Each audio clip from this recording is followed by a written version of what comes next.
Magandang gabi po, mga idol ko.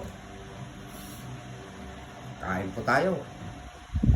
Nandito po ako ngayon sa aking apartment inuupahan.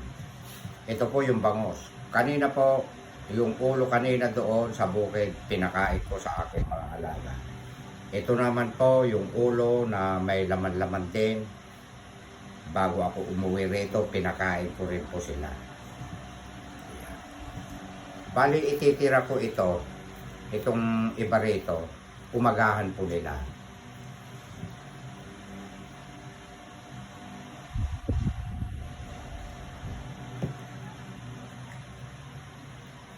Sausawan ko po, suka, kalamansi, konting patis.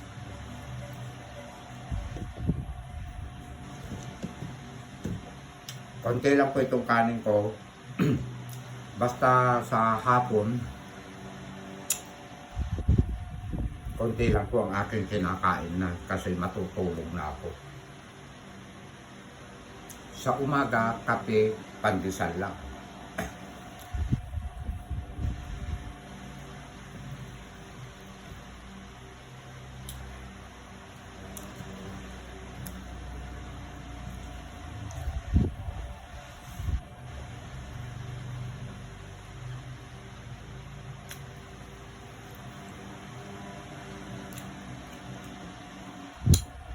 Hindi ko na itanong yung doktor kung anong pangalan niya. Ang sabi sa akin, after maoperahan ako ng mata, 2 weeks, magre-report daw ako sa kanya. Doon ko na lang kami magpapapicture at maitatanong ang kanyang pangalan. Maraming salamat sa iyo, Dok. Kung mapapanood mo itong mukbang ko na ito, hindi ka nahirapan nagbasa sa aking mga yung binasa niya na yun, yung pagtitest ng aking mga lahat-lahat.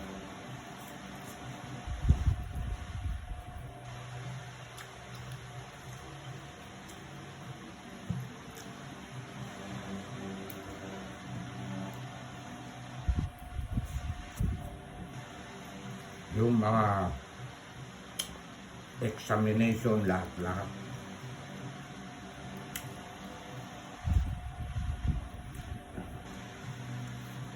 Bihira daw yung ganitong edad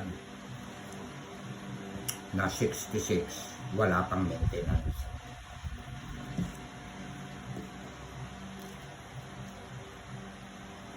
May narinig ako na ang tagal, pila-pili. Maraming mga binanggit na bawal.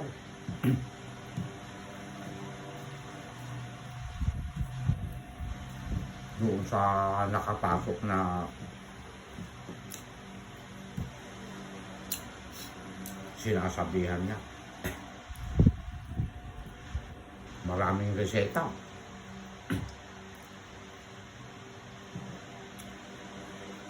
Si Direk po walang inireseta yung doktor. Sana kung mapanood nyo, Dok, pwede po kayong mag-comment sa baba.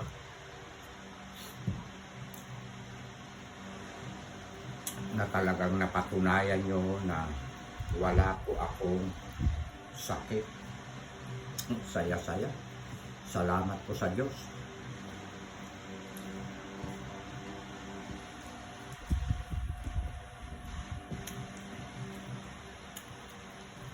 Tinanong pa sa akin kung na-ospital na ako.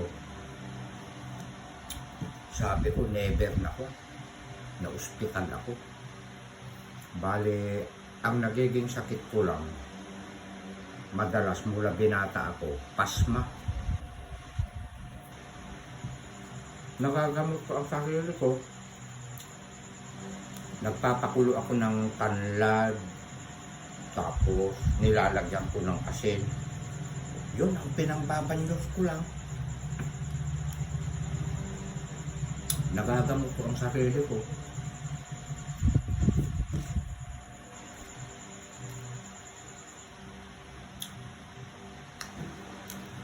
na ang sabi ni doktor, magaling daw akong magdisiplina sa sarili ko na yung kinakain ko.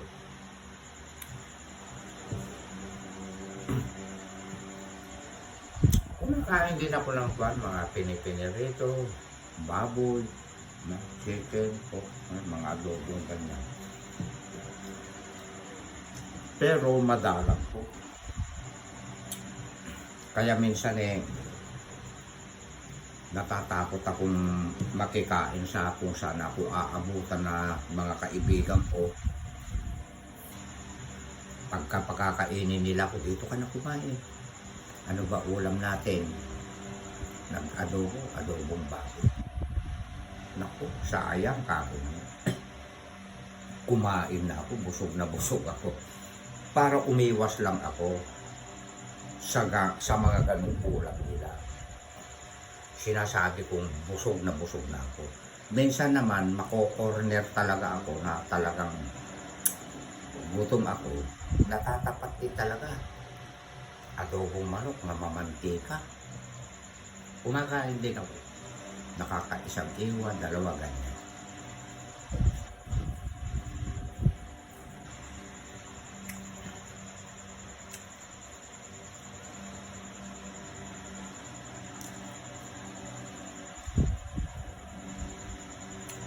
Hangang-hanga sa akin si Doc dahil bihira yung ganitong edad na 66. Walang sakit, walang maintenance.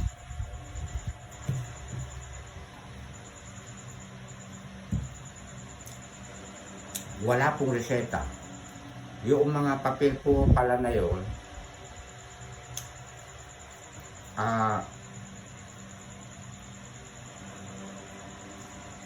ibabalik namin doon sa eye center para mai-schedule na po ang opera ng mata ko. Ang ginawa naman ng admin ko, si Billy, pinituran, isinend na lang doon sa eye center. Ngayon, magre-reply sila kung anong araw yung schedule ko. Ang sabi naman ng doktor doon, doktora, kinausap kami lahat na kailangan pag pumunta na doon, schedule na yung opera, kailangan malinis. Maligo, mag-ahit ng balbas, bikote, basta malinis. At iingatan ang mata kapag ka na-operahan na.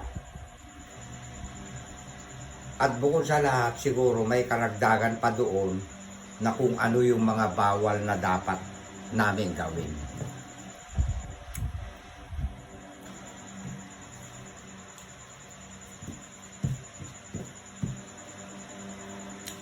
Habang hinihintay ko po yung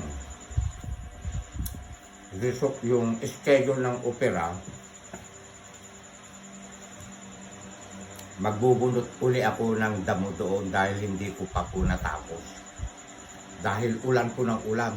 Doon po sa isang tudling na sitaw ko, yun po ang naunang itinanim ko eh. Tataniman ko po uli ng sitaw.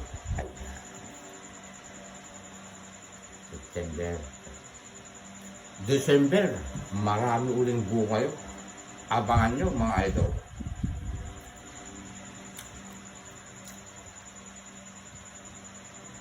Naku, nakalimutan ko yung nagpapashout out na isasama sa videos. Ano ba yan?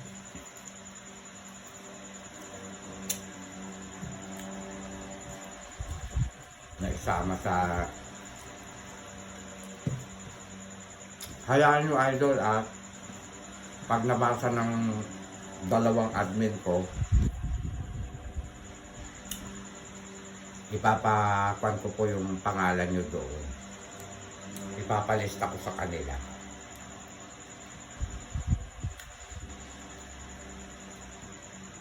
Kasi po sila ang may trabaho noon. Nakikita nila yung mga nagpapa-shout out. Inililista na nila tapos pinababasa sa akin ni Billy.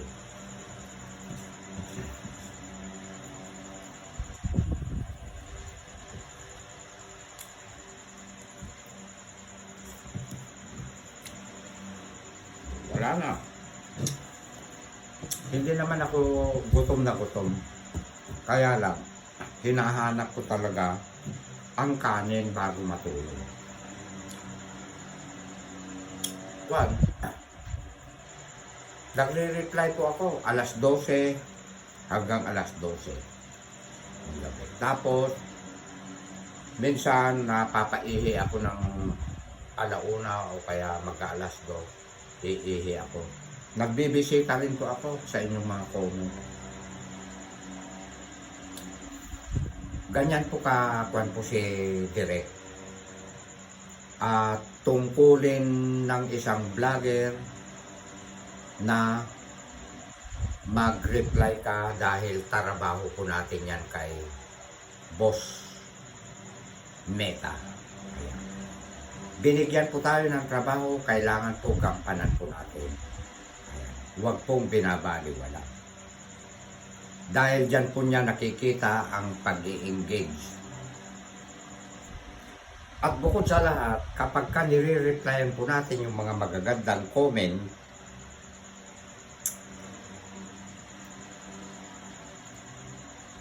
ay naliligayahan po yung mga ating mga followers, viewers. Ayan. Mas mabisa po yung ang i-reply natin, isusulat, itatype natin. Pag maganda ang kanilang comment, balikan din natin sila ng magandang reply. Ayan. Ganyan po ang trabaho dito sa mundo ni Boss M. Pag pinasok po natin, gampanan po natin. Huwag natin pababayaan.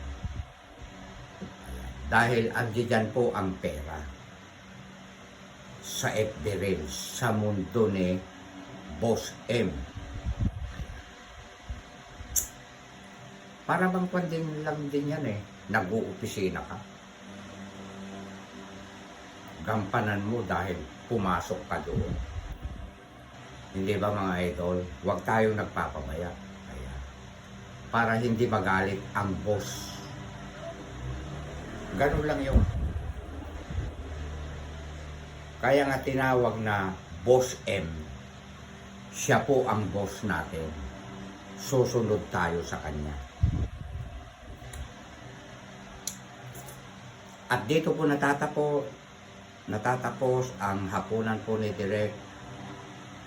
Maraming salamat sa inyong lahat. Unang-una po sa lahat, salamat po sa Diyos. Dahil napatunayan po ng doktor na wala po akong sakit. Ni isa, wala pong naireseta. Maraming salamat sa naging resulta ng check-up ba tawag doon ni Direk? General check-up.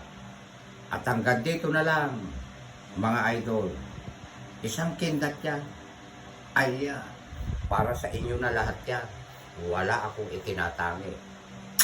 I love you all, mga idol. Ikat mo na, Direk.